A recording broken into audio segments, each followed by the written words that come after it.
Two guests from my radio show we're going to catch up with here, Nick Pope and also Captain Randy Cramer, somebody who you've been requesting on the show, and it took a little bit of time to get it together, but we've got him on this edition. Captain Randy Cramer claims that he is part of a secret force that is already exploring and part of Mars. You'll hear the whole story here. So just as we are planning, in plain sight for the public, missions to Mars, Captain Randy Cramer says that he is part of missions that have been going there for a long time already, and they involve many different alien species. Now, it's a story that he tells with complete conviction. You have wanted to hear him on the show. I know that some of you will find it tests your credulity somewhat, but he is completely committed to the story, as you will hear on this edition. But all right. Two guests from the radio show. First of all, we're going to hear from Captain Randy Cramer. Then it's going to be Nick Pope talking about his current projects on the go in the United States. But first, like I said, Captain Randy Cramer. We are fascinated by the Red Planet. Mars is a place that we are actively making plans to visit. There are private companies doing that. There are plans by NASA and others to explore the Red Planet more, and maybe to terraform Mars, in other words, to turn it into an environment that you could live on, to be able to turn the red dust into something that you grow things on. It's not science fiction anymore, and it's all in the pipeline. It's stuff that we dreamt about when we were kids, and now seems to be coming for real. It's coming reality. We're actually, a lot of us, going to live to see this. But there's another perspective on all of this. What if I told you that there are people who say that we have been to Mars, we're actively involved in Mars, and we have a team of people who are explorers of Mars already? I'm thinking here about the man we're about to speak with, Captain Randy Cramer. He claims to have spent 17 years on Mars and 3 years on a secret space fleet as part of explorations. Now, a few of my listeners have got in touch with me and said, you've got to get Captain Randy Cramer on here, and I know he's done American radio, so let's put him on and see where this goes. Can I call you Captain Randy Cramer or Randy? Randy's just fine. Randy, thanks very much for coming on. Talk to me about you then. What's your background? Wow. Well, I guess if you're asking about my military background, I am literally born out of a project that was dreamt up in the mid-'60s to augment and or create from scratch genetically augmented soldiers. And so before sort of 1965, there was a lot of different programs trying to do gene therapy and other such things to augment already living soldiers. And then some people decided that we really should just start from scratch and build them from the ground up. So you're saying that the U.S. military was trying to enhance the quality of soldiers so that they could perform better? Absolutely. We certainly at that time were cracking a number of different books and tables of information from extraterrestrial sources and extraterrestrial technology that was giving us jumps ahead of civilian technology and civilian research and development. So the ability for the military to start doing genetic experiments ahead of what anything in the civilian world was due to that, to advanced technology infused within those programs that gave us the leap ahead. So once we had access to that technology, people wanted to figure out how to use it. And so the first thing to do was try and figure out how to augment who you've already got. And then once we did enough tests with that and realized that it was minimally effective, that you really just had to do what some of the ETs were telling us that we needed to do, who were working us, including scientists who were coming down, working in our labs on the ground on terrestrial soil with us, to advise us, now you really want to do this right. You got to start from the ground up, and you got to build the chain and build a map and start from the beginning and don't try and do it later on. Randy, where did you come into all of this then? Where were you serving? With whom?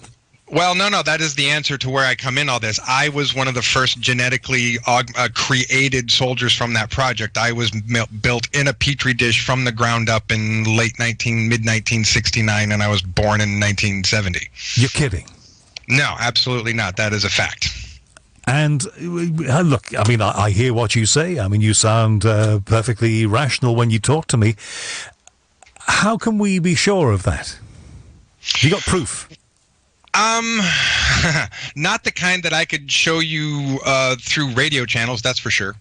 The main piece of proof that I have to throw out to people is that I live in the most militarized nation in the world.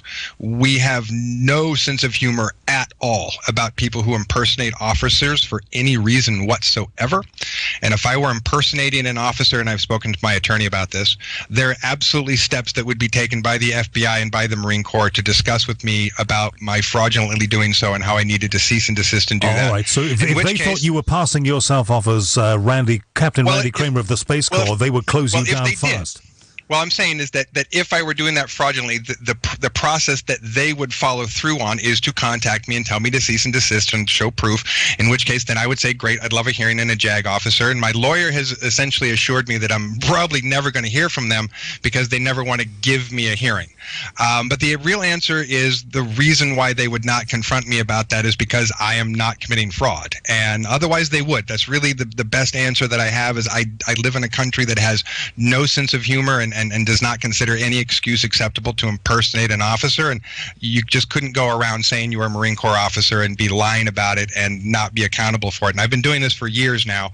And if anyone wanted to talk to me about it, which I've said a number of times in interviews, if anybody from the FBI, Justice Department, Marine Corps wants to come talk to me and discuss what I'm talking about or doing, I'd be happy to chit-chat with them about So you're saying that they're letting you do this and they're letting you come on radio shows like this one because you're telling the truth. But if you were telling the truth, wouldn't that be a reason to close you down? Oh, I'll go a step further than that. No, the command staff of United States Marine Corps Special Section decided that they needed a public spokesperson to act as their public relations officer. And apparently there was a short list of which my name was put on. And then when they went through that list, eventually it came up to me. And then my brigadier general asked me very politely if I wanted to be the public spokesperson guy. And first I was like, not really. But he convinced me. And I said, all right, fine.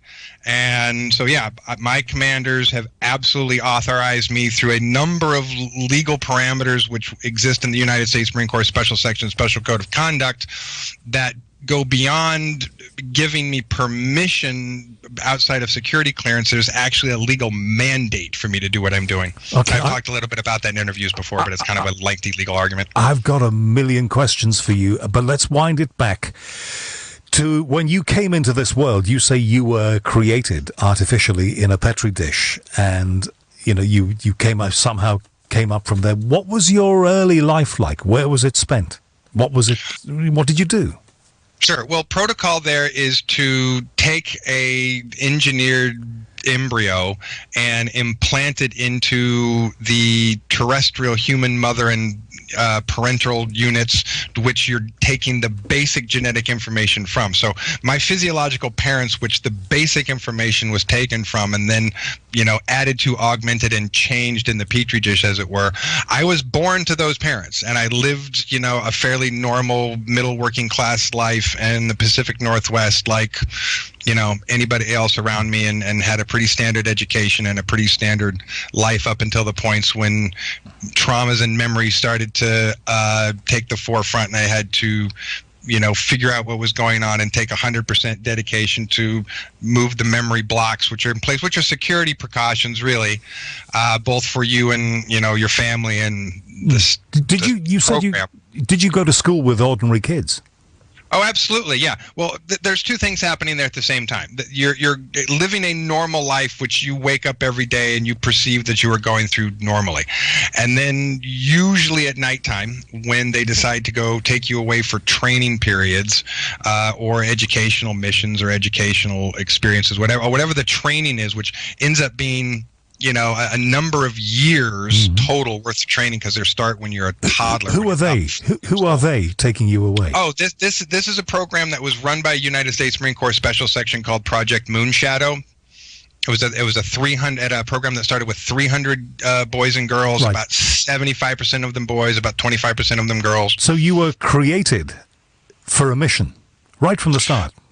Absolutely. Yeah, as part of a larger group whose sort of as a larger test group would be to say, if we create soldiers this way using this format, is it successful? Does it work better than other ways that would create soldiers? And we've been done very well. So I think that we proved our point that it was a better way of making soldiers. And your physiological parents, who contributed to you, how involved were they in this? They must have been totally involved in this. I can't work that bit out. Knowledge whatsoever. They had no knowledge whatsoever.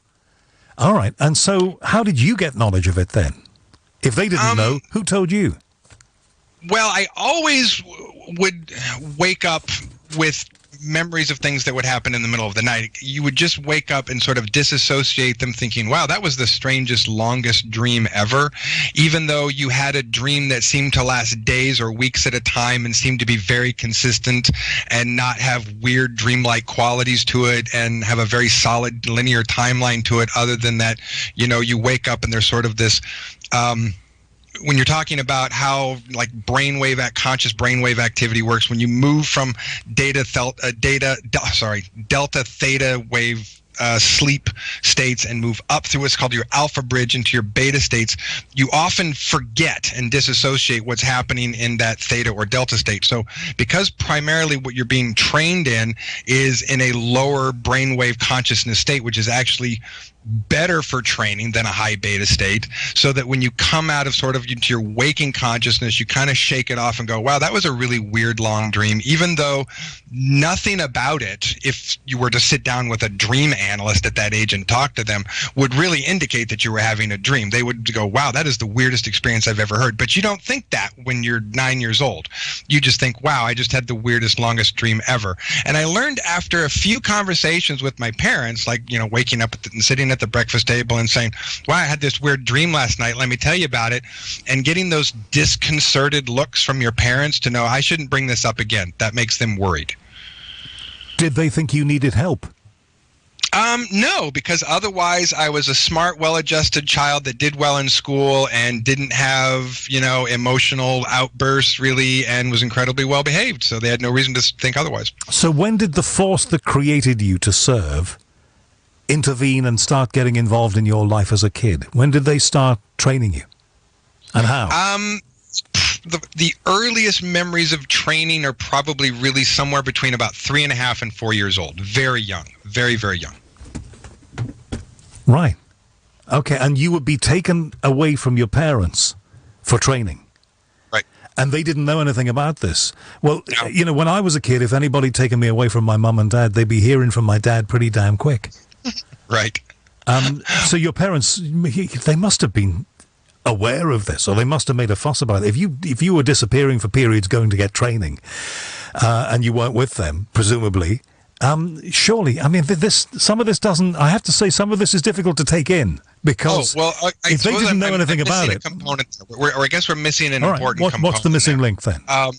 Which is that, again, because we're talking about programs that are using reversed and or handed down technology from extraterrestrials, their ability to do things like hover over your house with a spaceship, and pick you up, and or project a wormhole into your bedroom and pick you up, and or take you to a location for training, and use time travel to take you back so that you're actually being put back in your bed 5 minutes after you left, so that nobody all really this knows stuff was happening, even though you were having... I will say this. I want to add this one thing, because I think it's kind of... I want to add one thing. I think it's really important. My mother is actually a very metaphysically, psionically sensitive person. What does that mean? And I will say that she is has always had insomnia, and is one of those people that I think she was aware that something was going on, and it was one of the reasons why she was always had horrible insomnia and was always terrified that someone was coming to take her children away. So on some level, your mom knew about this, on some level.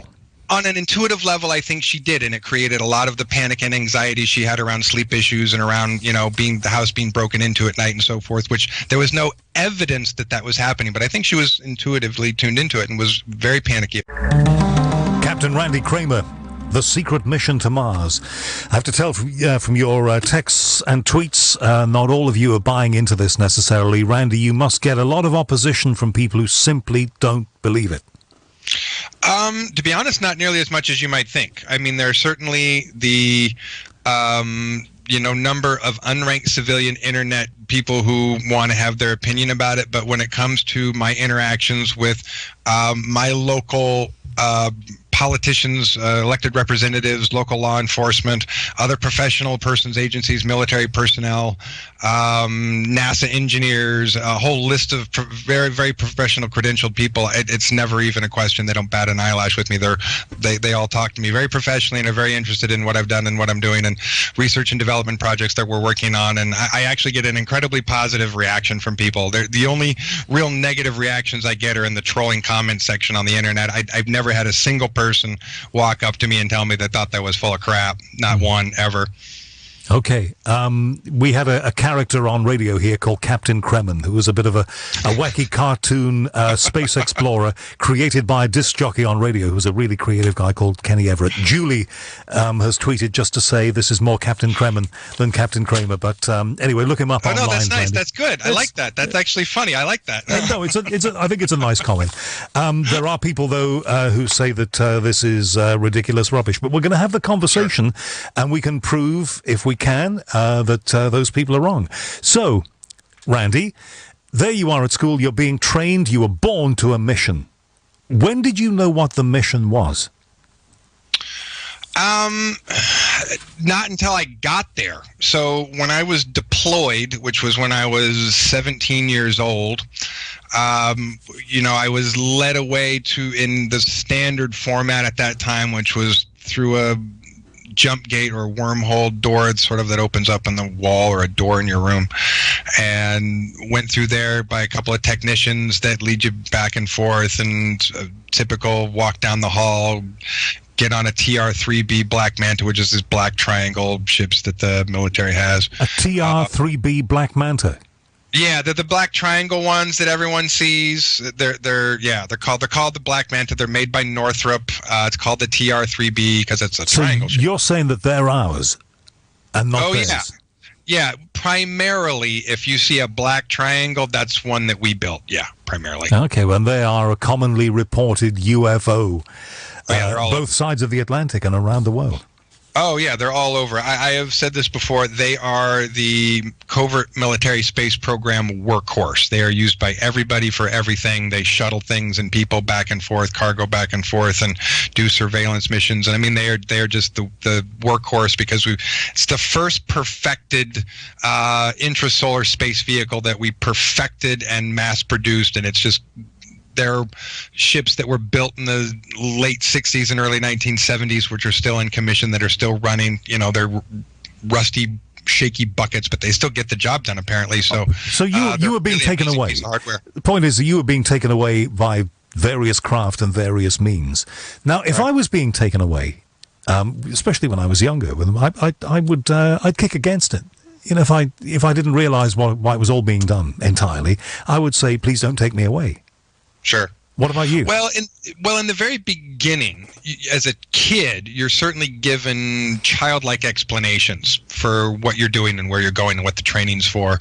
And so basically you got, an adult standing there, you want to shoot ray guns and fight space monsters, don't you? And you're all like, yeah, I want to shoot ray guns and fight space monsters. And so it's an easy motivation for a young boy, with sort of being surrounded by all this high-tech, sci-fi stuff, to be convinced that, you're going to fight space monsters and shoot ray guns. And that sounds like a blast at that point. And then as you get older, it just becomes more part of, this is what you're disciplined to be trained and to follow orders and to go somewhere and do what you're told to do. And so by the time you're deployed, it's just a perfectly natural process of, we're time to go somewhere. Okay. I didn't know. So they drew you into this by saying, hey, little man, do you want to play with a ray gun like you've seen in the movies and on the TV? Psychologically, yeah. Psychologically, but genetically, keep in mind, I was engineered and built for this. So I'm also engineered and built to think and want that this is a good idea. So it wasn't something that I would have resisted anyway because I was genetically engineered to think it was a good idea. Do you have capabilities that maybe I and my colleagues here tonight don't have? I tend to be a little smarter, a little faster, a little stronger than everybody else. And when you say you're a little stronger, what can you do that we can't? It really comes down to what happens with my physical strength in a physical fight. And the best way to explain that is if I get jumped by 3 guys, my physical body will respond as if I'm getting jumped by 3 guys. If I get jumped by 20 guys, my body will respond as if I'm getting jumped by 20 guys. So it escalates its output based on the input attack. So the more people who attack me, the stronger and faster I will be. Have you been in that situation, Randy? Oh, yeah. Yeah. I've moved incredibly fast and incredibly strong. It terrified me, to be honest with you. I locked myself in my house for 3 days, not knowing what was going on. I was so terrified of what happened. And have you been given guidance on how to use the extra strength that you've got? Because I guess if you're down here a lot of the time, you've got to use it responsibly. You can't go putting yourself about like that. No, absolutely. I mean, that was years ago when I really didn't understand. I still had memory blocks, and I didn't understand where all this was coming from. I have total recall at this point, and all of my, we call them safeties, are off. So at any given point that I need to use those abilities, I can. I have all the knowledge and memory and experience of training with it for decades, so I have no problem using it like, you use a knife and fork at the dinner table. So it's a skill that is completely under my control and completely in my grasp, and has its own safety protocols to, keep me from, killing innocent people and so forth. But basically, anyone who wants to attack will be sorry to be hurt very badly by me. I've never lost a fight. And in terms of physical capabilities, can you kind of, I know you probably can't leap tall buildings in a single bound, but can you sort of jump over high walls and stuff like that and run faster? Well, yeah, like I said, it's situation responsive. So the faster I need to run, the faster I'll run. The higher I need to jump, the higher I will jump. And like the actual limitations of that as far as like inches and feet are classified, but again, it escalates based on threat. So we're not really sure what the top of those scales are sometimes because we haven't necessarily seen top scale threat. When did you get to know that you were being prepared for a mission to Mars? I never knew that I was being prepared for a mission to Mars. I knew that I was being prepared for something. Even in my waking, conscious, walking down the street moments, I knew that I had a job and had some kind of special mission, and I was being prepped for something, even though I had no idea what it was. People would talk about, what do you want to do with your life? And I would just internally know, I know what I'm doing with my life. I just can't talk about it, and I would know that I couldn't talk about it, and I would not verbally try to say anything about it. And then in cases where I did attempt to verbally try and discuss it with people, I would literally be incapable of verbal speech for the number of minutes that it would take for me to stop wanting to talk about it. As bizarre as that may sound, there was some kind of lockdown mechanism that if I tried to talk about it, I would literally be physically impaired. My vocal cords would stop working. I would be incapable of passing air over them and unable to make physical speech. Wow. I don't think I've got another word. Okay, talk to me about the first mission to Mars, though, because you say, if I've got this right from this piece that I printed out here, you say that you spent 17 years on the Red Planet. Correct. So typically a tour of duty is 20 years, and I spent the better part of 17 plus years doing a tour of duty on Mars in the MDF before I got a promotion and got to go to flight school, and then got to be a pilot and finish out my tour of duty as a pilot on the Nautilus, which is one of the larger Naval Space Command sort of spacecraft carriers, if you want to call it that, that has a number of air wings of these sort of dark vehicles on them, dark craft on them that go really, really fast, and we patrolled the solar system to keep it safe from things. And that was my 20-year tour. So the most of that was spent on the ground on the MDF, though, yeah. All right, I'm getting with the program now. So you spent all those long periods, but because they've got back-engineered technology, presumably, that allows them to compress time, you are not like 60 or 70 years of age now, which you would have to be if you'd served all of those periods. See, now here's the funny part, right? Is because of their ability. Okay, so they call it age reversing, but it's not really age reversing. At the end of your 20-year tour, they take you back to LOC, which is Lunar Operations Command on the Moon, and they say, okay, we're going to, wipe out your memory from all the traumatic, secure things that you don't want to remember anyway, and we're going to send you back in basically hatch you out a new clone body that's the same age when they took you away. And I know this is going to sound weird to some people again, but high advanced alien technology and science has gotten us to understand that the human soul is a quantum fluid and can be removed and pumped out of the body, put into another container, and held and or put back into another vessel or another body. And so through a mechanism which I was not conscious for, obviously, and I do not recall or do not know how it works, other than they're able to remove the soul from that body, put it into this younger clone body that's the same age when you left, repress all your memories, and then put you back, and you essentially wake up, 15 minutes after you left from a 20-year tour, again with this sense of, wow, I just had the longest, weirdest dream ever that went on for decades, but I must not have, because I'm looking in the mirror and I'm still 17 years old and I'm looking at myself, and it's the same day that I went the bed I went the night before. And so you obviously know something's wrong. You obviously know something's not right. You obviously know that you experienced something, but any ability to try and prove it or connect it at that point, you can't, because you're in a younger body. Of course, some people would say that's very convenient. Well, and it's a security precaution too, as well. And so the answer to the actual question there is, because of training periods and the 20-year tour, quantum dilations, my actual chronological experiential age is about 80 years old. So I am an 80-year-old man in a 45-year-old body, 46-year-old body. That must mean you're incredibly wise.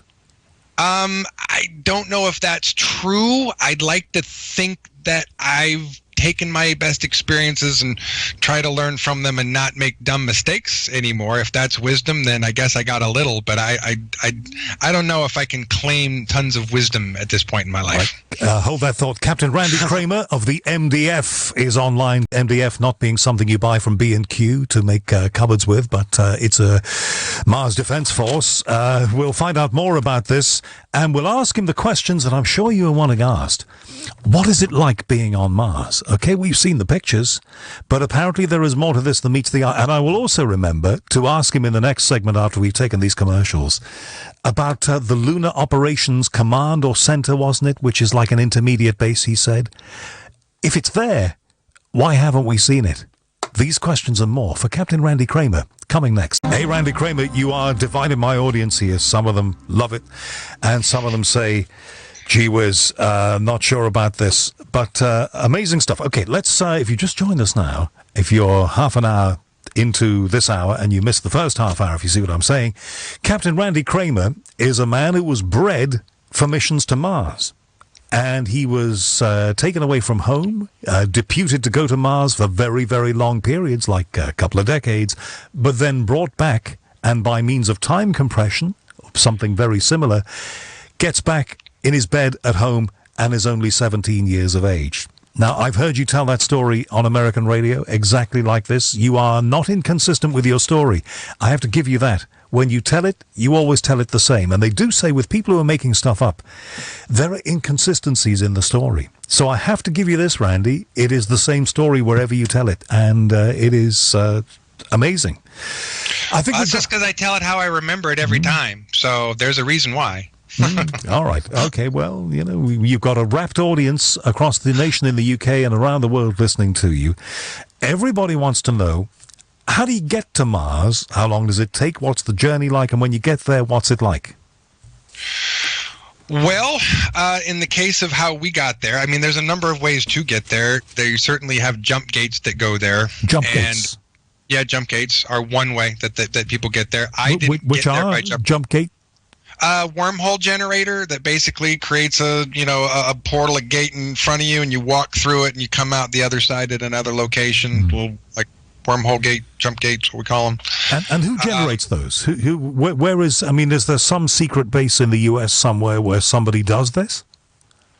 Oh yeah, I mean it's definitely among the most advanced and sort of cloistered technologies. So there are plenty of people who don't have access to it, who would love to have access to it, who have to resort to other ships that go much slower than jump gates do. But depending on what your purpose is and who you have as your friend and whether you can get access to one for the purposes that you need to, depends on a number of classifications and where you work and so forth. But yeah, there's a number of them all over the place. There's a number of departments who have them, but it's very advanced technology, and not everybody's got jump gate technology. And when you go, get there by jump gate. When you go there, when you go to Mars, whether it's by jump gate or you're taken there by ship, craft, whatever, you're not alone. There are other people. Oh, absolutely. We were on a ship that probably had, at my best estimate, because of its size, I couldn't tell you specifically, 4,000 or 5,000 people on it, and it essentially left Lunar Operations Command, and then that ship went through a larger jump gate that ships can also travel through space through, and then came out in orbit of Mars, and then said, "Welcome to Mars, everybody," and then landed down on the tarmac at Ares Primus, where the headquarters of the MCC, Mars Colony Corporation, is, and the MDF headquarters are, and we landed there, and then everyone's got, if anyone's ever been in the military and they know how this is, you have a packet with you with all your orders and your papers and your identification and everything. And so as everyone's going through a line with their packets, they're getting identified which line we have to go through, which shuttle you have to get on, and where you're going to. And wow. We were just divided up and separated at that point. And then I got on this little shuttle that has like these, I call it like an atomic powered thrusting school bus, about the size of that. And it was very loud, very shaky. And that was about a 2.5 hour flight to the base where I finally was stationed at. So that was the shuttle. The flight itself, kind of shuttle. Flight itself took 15 minutes. Like the flight to Mars took us 15 minutes because we went by jump gate. So it was a very short flight. Very important point, and people would get on my back if I didn't put this point to you. Sure. But some of those craft have, you said, a few thousand people on board them, which they might well have. Where are all of those people, and why aren't they speaking too? Well, some of them do. Do they? But yeah, sure. Some of them do. There aren't a lot, because most of them, their memories have been repressed very, very, call it either badly or well. And so sometimes their brains end up being more Swiss cheese and oatmeal. And it's hard for them to bring memories to a cohesive state. I talk to people all the time who are in the process of unfolding their traumatic memory experiences and are constantly asking me for advice on how to remember things more clearly and how to get their memories back and how to, deal with the trauma and so forth. And so there's a lot of people who are, I will just be honest and tell you that most of them, quite simply, have no desire to be an out in front public person. They don't want to be targeted. They do not want to be, get any hassle from anybody, because most of them have not been given permission by command officers. You must admit that a lot of people would find it strange that you are the main person authorized, you say, to be doing the speaking about this. If there are so many people who go through that experience, and if you're in contact with them here on Earth. I'm one of two. You're one of two, okay. There are two people actually. Well, let me put it in, try and answer that in a more broad way, to be more specific, to get where you're going at with that. The larger fleet that Naval Space Command sort of runs for the planet is divided into two fleets in the same way that here in America we have a Pacific Fleet and Atlantic Fleet to separate, ships and guard sort of two different coastal ports. And so in order to sort of divide up policing of the solar system, it's easier to sort of divide it in imaginary line down the middle of it and have a fleet on the one side and another fleet on the other side. So you have the equivalent of sort of this Pacific and Atlantic Fleet, and they are called Solar Warden and Radiant Guardian. Now, each fleet decided that they needed to have a spokesperson, and that they would pick a spokesperson, and each of those spokespersons would come out about the same time. And which one are you the spokesperson for? I am the spokesperson for Radiant Guardian. The other spokesperson for Solar Warden is a gentleman by the name of Corey Good. You may or may not have heard of him. Is he in America? He is, absolutely. If you don't know about him, look him up. He's actually does a lot of public speaking, and he's recently been talking a lot about some of the wild stuff that's happening down in Antarctica. He's actually does a lot more public work than I do right now, because public relations is just the tiniest of my jobs right now, but he does a lot more public speaking than I do. You said policing the solar system. Mm-hmm. Who is policing the solar system? Well, Earth Defense Force, Naval Space Command, and this other sort of loose international group of military persons who sort of conglomerate together to make up the fleet. So a number of participating countries have officers and pilots and so forth that they contribute to the larger program, and then those people are distributed throughout the fleet in various missions and persons. So this is real-life Star Trek, then? It's the Federation? Pretty much. I mean, except that and if you want to get all nerdy about it, the Federation's mission was very diplomatic and peaceful and was non-military, and we definitely have a military mission because we consider the military protection of the solar system to be absolutely necessary given the tangible threats that we have to deal with, which again aren't so horrible that we can't deal with them, but there is a list of tangible threats that we have to deal with. Now, one of our listeners, Hedy, who is a scientist and is a regular contributor to this show, says prolonged exposure to 17 years or whatever of Martian gravity would cause massive bone deterioration. How did you avoid that? Well, we have this amazing medical technology that was used on us all the time because we were in the field engaging in regular combat, and I've had my arms and my legs blown off so many times I can't even count. And they essentially use what we call a holographic regenerating medical bed technology, which uses a projected hologram at a cellular level to convince your body to regrow and damaged and ripped off limbs. So you and what's that technique called again? I love the name of that. What's that called? Holographic? A holographic regenerating medical bed. Holy moly! It uses a hologram that has a resolution at the cellular level that projects of a perfect image of your body that restores damaged tissue, and or at the end of a severed limb will fool that cellular tissue to keep going. Because the only thing that stops your tissue from growing when you've blown off a limb is it reaches, there's nothing here to keep going to. But if you convince it by having a hologram at a cellular level that it goes, I can just keep growing, you essentially fool your body that it can just keep growing and you can regrow an entire limb. Right, so there's a master template of you somewhere. They have that they use it, your perfect genetic, basically it's just a DNA map that they can project holographically. I could do with one of those. Well, there is a university outfit of some guys who have a primitive software that does the same thing. And basically what you can do is put in a genetic code, and it will give you a simplified virtual model of what that person will look like.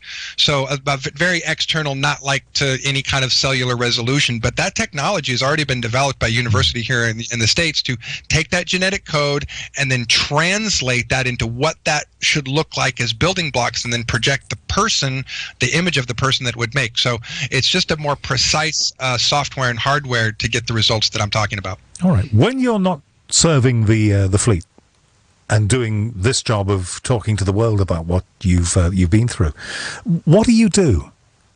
What do you have a regular job in the States? My regular job is as an independent field commander of United States Marine Corps Special Section. So under that series of duties is three main things right now that I have to deal with, which is criminal investigation, research and development, and public relations. So the research and development... investigation? Yes. I have a couple of I'm just going to call them strange X-File type cases that have been given for me to deal with that involve criminal activity of a very unusual nature, which because it's an open criminal case, I can't really say anything more about it. But that's my top priority, to be honest with you right now. Randy, what does it say on your paycheck? I don't get one. That's why I'm an independent field commander. I'm responsible for dealing with all of my own resources and so forth. How do you live? Which is why. How do you make ends meet, as we say here? How do you pay for your food, your accommodation, all the rest of it? There's some wonderful people who have been wonderful and helped me out when I've needed it. I do teach a psionics class, and every once in a while when I do one of those, I get a marginal fee for teaching a class. Okay. I get teeny fees for public speaking, which doesn't amount to anything. But to be honest, it's some really wonderful people who have picked up the slack and said, we want to help you, and have taken care of that for me. So really some wonderful folks. But I know it's not called this, but why aren't the Star Corps paying you? Oh, that is actually a more complicated legal reason. Being activated under the independent field commander clauses, I actually have a greater legal authority to do the things that I need to do as an independent field commander, not getting a paycheck, than I would getting a paycheck, which would actually limit what I can do. That's without a much more complicated legal discussion of that. It's a very specific legal parameter on being independent versus being completely dependent on them. Do you often get asked the question I've just asked you about how do you pay for all this? not a ton. I mean, every once in a while, but like I said, I've got some wonderful people who have been really great and just really stepped up to the plate to help out. Captain Randy Kramer, a man who's been on a lifelong mission to Mars, has actually been there for extended periods and then brought back to Earth and has been healed up there whenever he's had injuries. It's a quite remarkable story. And Randy, you told me the story about how you don't get paid by the people behind the mission so that you can maintain your independence.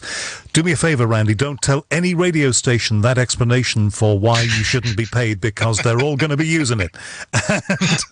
And, I've got bills to pay, but I do too, believe me. And it is an issue, and I have had to discuss this with my Brigadier General many times, and his explanation, which gets very complicated in legal mumbo jumbo to me, is always the same, which is ultimately I have way more legal authority and power to do the things that I'm doing than I would if I was taking a check from him under the laws, the independent field commander clauses in the USMCS SSC. Have you got a contract? Have you got a contract that you can read, like a piece of paper? With these people? Not in front of me that I could show you. I mean, let me put it this way: in a box somewhere in a vault, that my records exist, and then there is a contract. I'm going through a process to try and get them, but I don't expect it to happen soon. There's essentially a backdoor, side door process to go through an elected representative, and they can make certain requests, and it's a long, tedious affair. And I don't expect, to be honest, we expect to get way more traction doing some of the other things that we're doing, the work that we're doing now, than going that route, to be honest with you. So I've almost abandoned it because I think I'm going to be able to get them through a much quicker means by going another direction. Randy, where you live, do you have neighbors? Yeah, sure. Do they know what you do? Some of them do, sure. And what do they make of it? Some of them are, huge fans, I guess is a nice way to say it. I mean, I've got a couple of nice neighbors down the road who, listen to all my interviews and love the crap out of me. My next door neighbor, I've been keeping her posted for a while, and she's always been worried for my safety more than anything else, bless her heart. But again, as much as, you might hear people going back and forth on the internet, none of the people who I have personally talked to, had personal experiences with, who've personally met me, have ever given me any crap whatsoever, and have never questioned me. All right. If we can minimize or reduce or completely remove the expletives, that would be great. Although, I think it's late at night. That's probably okay. All right. I try my best, but I do have a potty mouth. I try. Sorry. Okay. Well, this is the radio, and we are the United Kingdom, and we try and rise above those things. Okay. So, Mars. What's it like to be on the surface of Mars? Well, the gravity is less than half. It's about 0.4, so it's much lighter. That's for sure. And that's why you have the extra strength, then, presumably. Well, I mean, first of all, we're there in an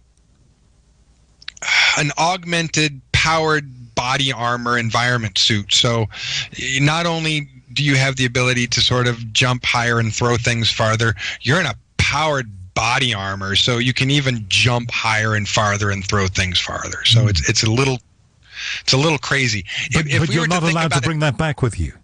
Oh, heck no. Let me put it into another perspective. If we were to have extraterrestrials from a larger, heavier gravity planet come here, they would be able to lift cars and jump, across buildings and so forth. So when we go to Mars, we're that species. We're that alien from a heavy gravity planet that can jump over houses and throw cars. Got it.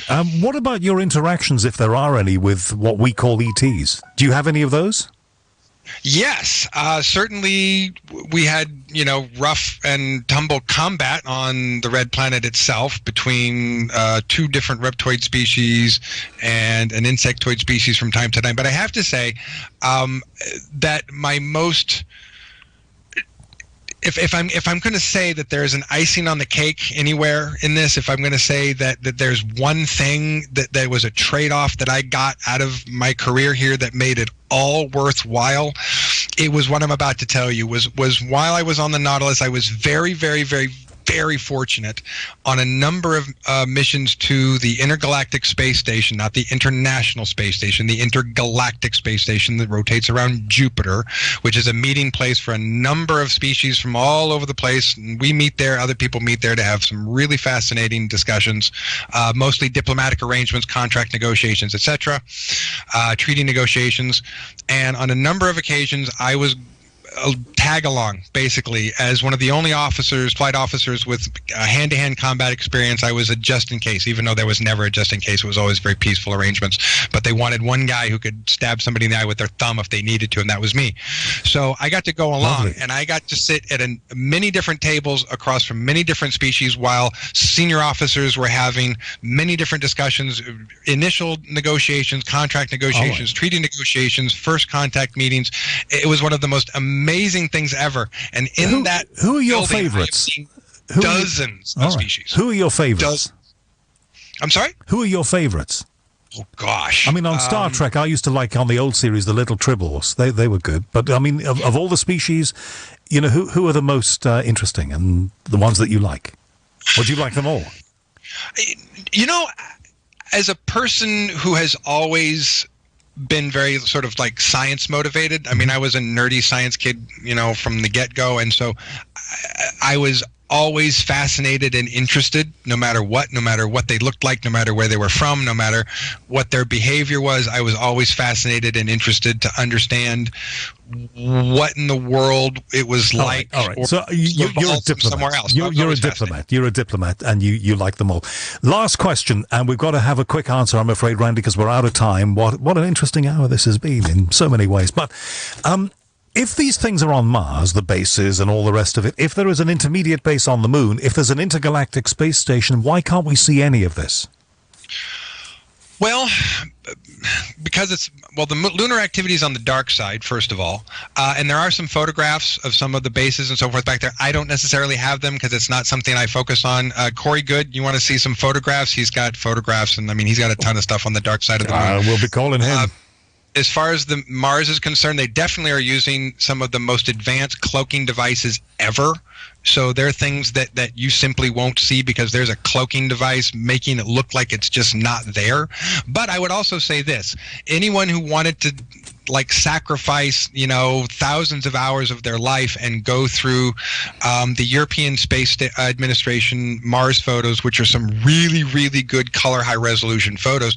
There's some amazing things to be seen there. I've gone through some of them, and some of the large ships in the middle of nowhere, in canyons in the middle of nowhere, what look like, very old building structures. I mean, there's some stuff to see there. But when we get these orange pictures back from Mars, from NASA, they're all orange tinted and it looks like rubble up there. I mean, there are some people who say that they can see figures and various other things, but it looks like rubble, mostly, just nothing in particular.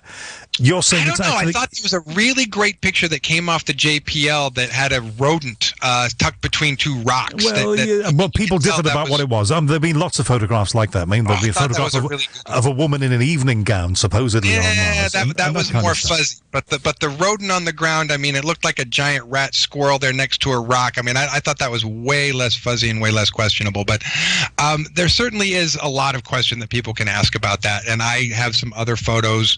I have JPL photographs, satellite photographs of forests on Mars, showing infrared pictures of forests and animal. It says in the bottom, even in the tagline, forest with wildlife, with animals, with biological life. They look to me kind of like they're so far away because of the infrared shot. I don't know. They look kind of like camels, almost like elephants. I really can't even say. But you can see the trees. You can see forests. You can see these biological animals that look like they have four legs. So there is evidence out there. I have a few things I can send you if you want. I just don't tend to gather a lot. Send them. I've got to see them. Listen, we've got to go. But Captain Randy Cramer, I have a million more questions I've no time to ask you. Thank you very much. And please take care. You can have me back anytime. It's not for me to say that none of that was correct. I don't know. And do you? If you can prove that it isn't, or prove that it is, then I would really like to speak to you as well. Next up, Nick Pope, the man who worked for the British Ministry of Defence collating UFO reports. One of the coolest jobs. Now, they don't do that anymore. They disbanded the unit that does that back in 2009. Nick Pope moved to America and continues to do his work, as you are about to hear. Just have to explain to our listeners, this is a Skype connection. It may occasionally falter, but it's better than a croaky old phone line.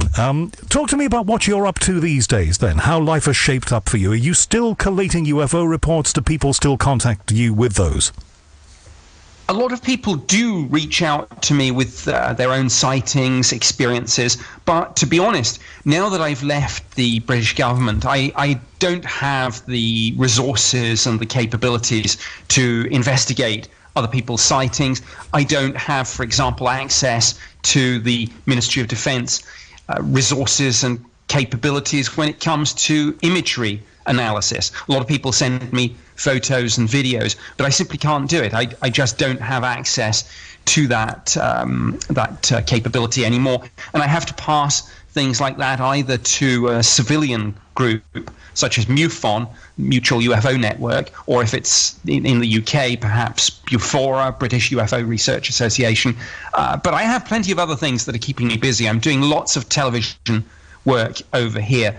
Series like Ancient Aliens, of course, are absolutely huge, but there's also NASA's Unexplained Files, Unsealed, a new show called UFOs: The Lost Evidence. It's almost constant. They're going to love your British accent as well. You said that, of course, you don't have access to all of the archives of the MOD. Are they still keeping any kind of archives? If I wanted to make a report of something that I saw in the sky, perhaps near some military facility somewhere in East Anglia, where would I turn these days, and would anybody be listening? Well, you could contact the community relations officer at local level through a military base, but frankly, they're likely to give you the brush off and suggest that you simply contact the media or a civilian UFO research group. Really, the government's involvement in this subject finished in December 2009, when, after over 50 years of this, the Ministry of Defence axed the UFO project as part of a wider round of defence cuts, and since then, yes, there's been a vast number of files declassified and made available to the public.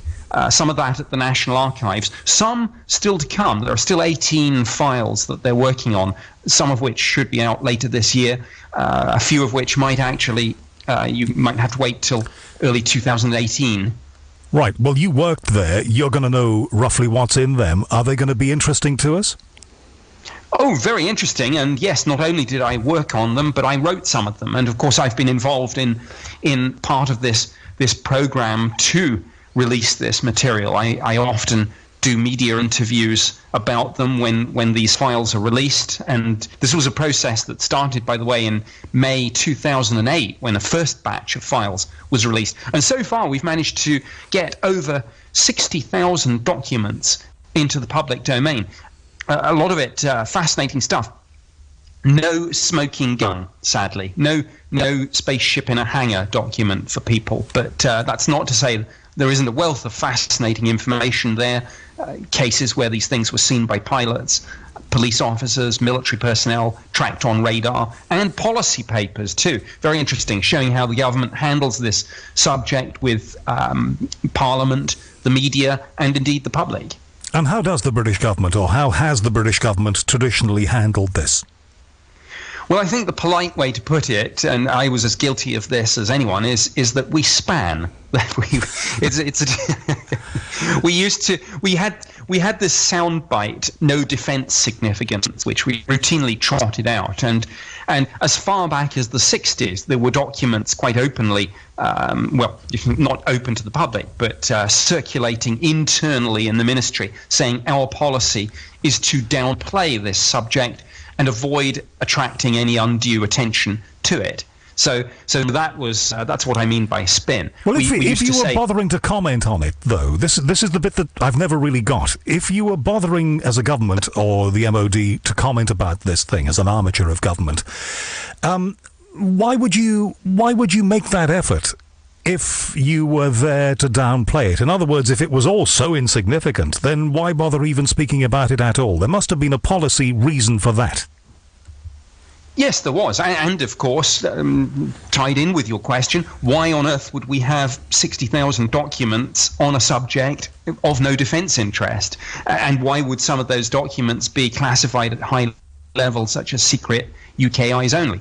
Now, some of this is because, of course, UFO sightings, some of them turn out to be misidentifications of secret prototype spy planes, drones, that sort of thing.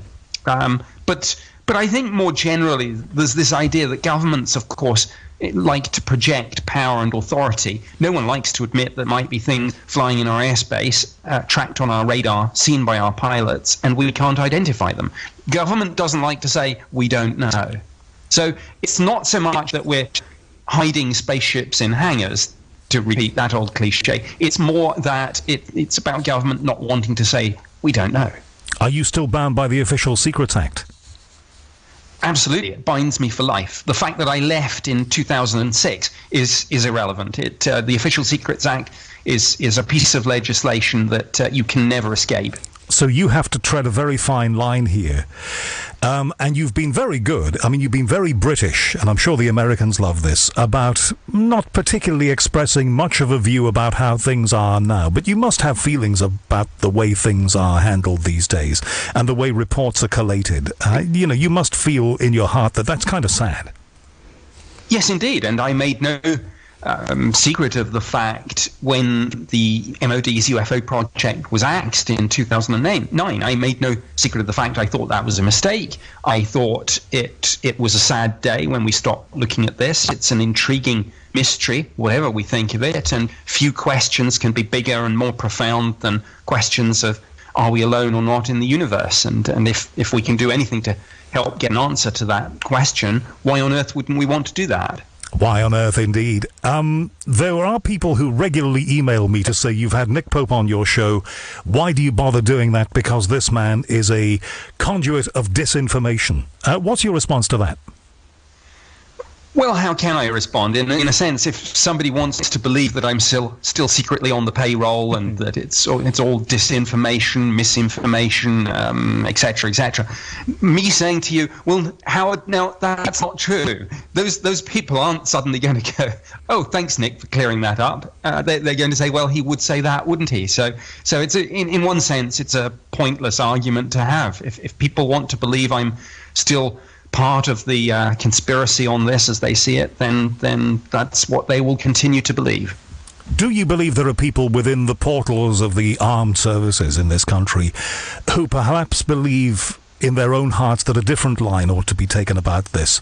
And if there are things that ought to be known at a deeper level, and I'm not saying that there are, but if there are, we need to be a little more frank and we need to be a little bit more forthcoming.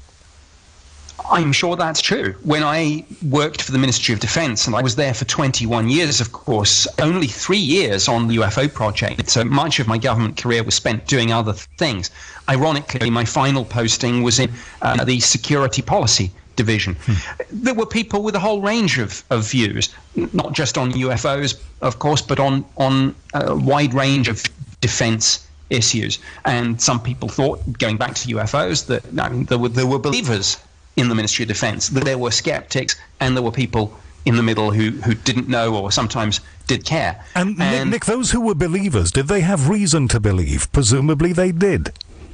Well, some of the most intriguing times I had on this was going to training courses on whatever the subject was, meeting Air Force personnel and invariably swapping stories about your job. And when they found out that I'd done the UFO job, they would sort of come to me over the coffee and biscuits at break time and say, look, Nick, I saw this extraordinary thing. So yes, to answer your question, sometimes those believers in the MOD, in the military, were believers because of things that they had seen and experienced themselves. Do you believe that we were, as a military division of the UK's operations, do you believe that we were investigating other aspects of these mysterious phenomena like time travel and ways of perhaps going through the universe faster than we currently officially know how to? Well, you can't run a UFO project without finding yourself the clearinghouse, so to speak, for all manner of other weird and wonderful things. So we also got reports of alien abductions, crop circles, ghosts on military bases, people who contacted us and believed that they had psychic abilities that they wanted to put at the disposal of British intelligence. And I'm sure things like exotic propulsion systems and indeed trying to weaponize whatever the UFO phenomenon might turn out to be was something that was looked at. And indeed, one of the most highly classified and interesting MOD documents on the UFO phenomenon is colloquially known as the Project Condign Final Report. And it talks about UFOs perhaps in terms of exotic plasma phenomena, but it goes on to talk about the weaponization of this. So yes, there is that side to it too. The spin-off in terms of science and technology, I suppose. There was always, and I don't expect you to comment on this, but you know the Duke of Edinburgh, with whom I share a birthday. The Duke of Edinburgh, I don't know why I mentioned that, but it's been a factor throughout my life, has stepped down from public duties, and he'll be much missed by an awful lot of people. The word has always been, and I've always been told, that he has an interest in UFOs and things like this. It is something that has piqued his interest for many, many decades. Do you know anything about that?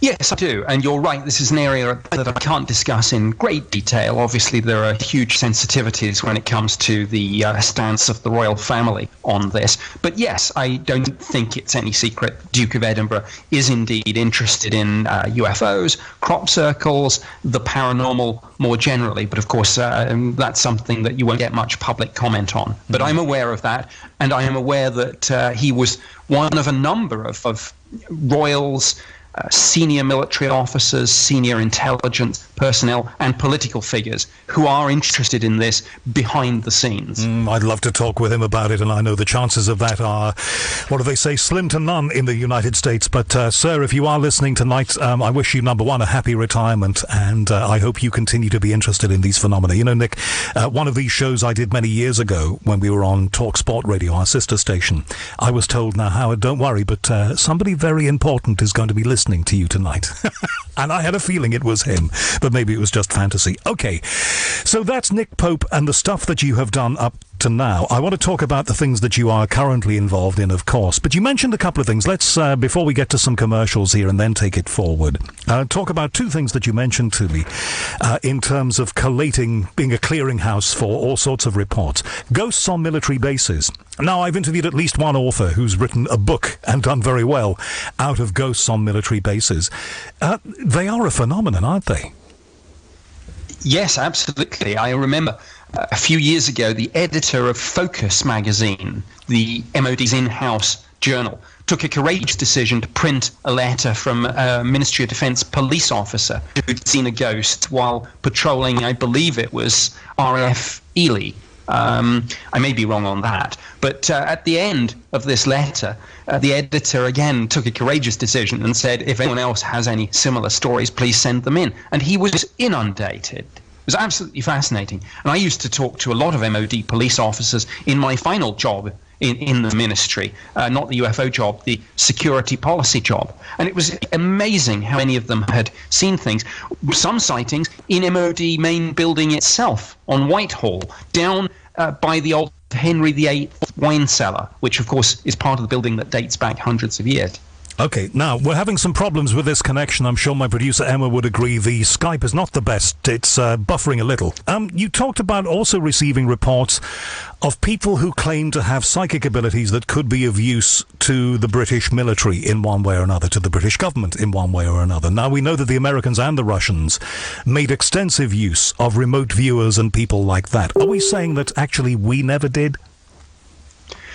I don't know whether we had an operational remote viewing, as it's called in government, program, but we certainly did an intelligence study into it, scoping the possibility, and that was classified secret UK eyes only. But the reason I can talk about it is it was declassified a few years ago, and although large parts of it are still blacked out, if you Google remote viewing and Ministry of Defence, you should find a 168-page document on the MOD's website, or it might be on the National Archives website now, but it's out there, and yes, we did that. Nick Pope, man who used to collate UFO reports and other strangeness, as we heard, for the Ministry of Defence, now does an awful lot of other things. And linked to the stuff that you used to do, Nick, you do a lot of conferences, and I know that you've got a big one coming up. It was huge last year. It gets bigger every year. Contact in the Desert. That's this month. Talk to me about that. Well, Contact in the Desert was described by USA Today as the Woodstock of UFOs. And it really is. It's quite extraordinary. It's held at the Joshua Tree Retreat Center in California, literally in the desert. And it's going to be May 19th through to the 22nd. And it reads like a who's who of the whole UFO field. Giorgio Tsoukalos from Ancient Aliens, George Noory, Linda Moulton Howe, Jim Mars, myself, many, many more. And it's great fun. It's very hot, as you can imagine. Contact in the Desert, the clue's in the title. And the aircon is working full time. But it's a great experience. People literally come from all over the world. We had a British contingent come over in previous years, and it's interesting and it's fun, but take plenty of bottled water. Right. Well, I'll be warned and advised. But I don't want to sound like a bitter old geezer who can't get there. But is it true that the people who go there, they tell the same stories every single time? What I'm saying is that there seems to be nothing much that's new in the UFO field. There are various people who go to conferences and they trot out their stories, much the same. They take questions from the audience, which are sometimes more interesting than the actual story that you may have heard before many times yourself. Anyway, is there anything new in this field? Is there anything new under the sun in the desert? There is, but you're right. Let me go back to your question. You're absolutely right. A lot of people do give the same presentation twice, and that's one of my pet hates. I personally have had a policy for some time now that any conference I go to, I will deliver a completely new presentation. And I know others do as well. Some don't, you're right. But I think the way to look at this is, I know that some of these conference organizers say that they're modeling themselves on something that you'll find in the scientific community and academia. Hand on heart, they probably aren't. A lot of these things are more akin to fan conventions. But my point is this: if you went to a Star Trek convention and you heard William Shatner tell the same anecdotes that you'd maybe heard a few times before about how the different actors got on, you wouldn't really mind that much. The point is, you're up there, you're hearing Bill Shatner do his stuff, you're having photo and autograph opportunities, you get to hang out with the people, and that's what people really go for. But there is some new information presented too.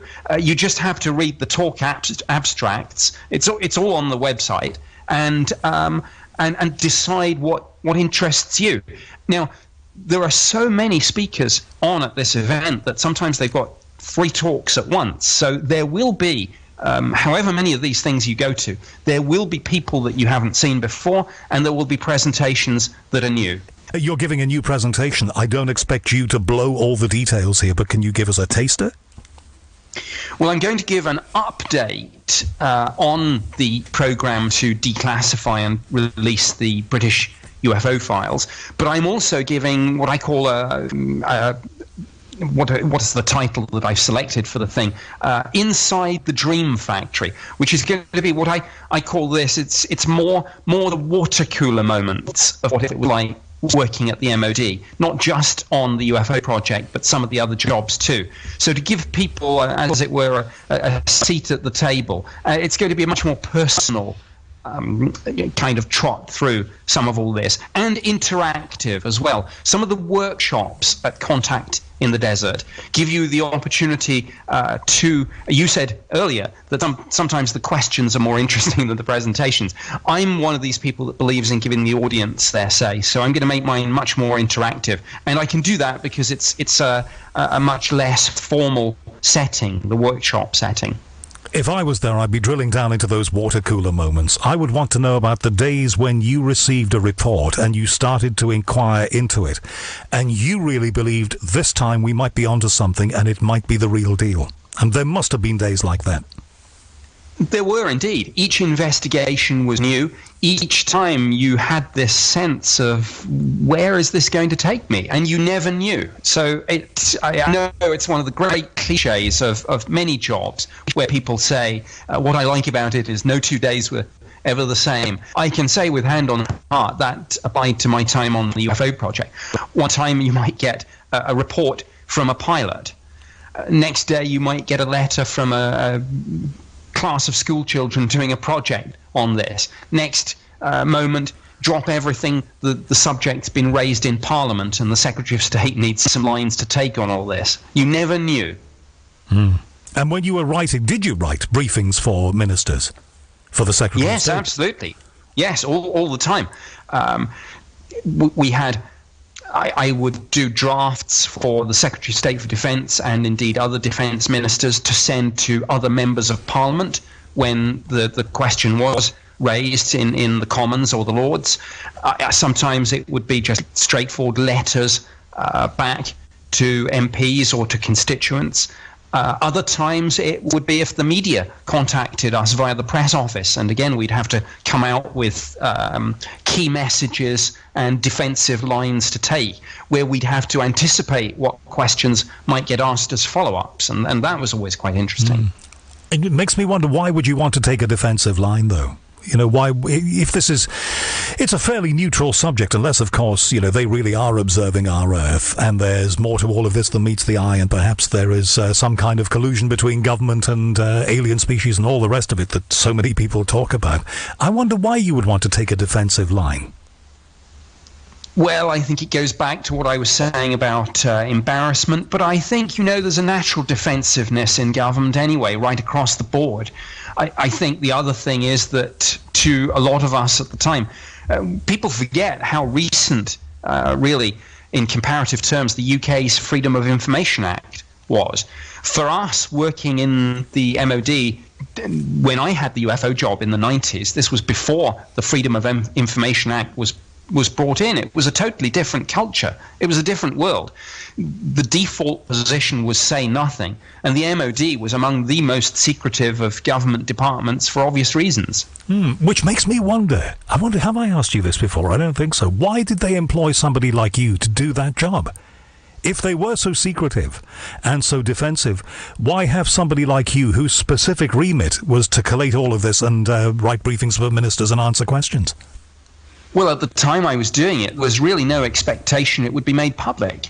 I think a lot of us did this firm in the belief that if these files ever were released, it would be under the old 30-year rule, and you know, we'd be long since retired. So all this work we were doing, whether it was ministerial briefings or the investigations themselves, we never really thought it would see the light of day.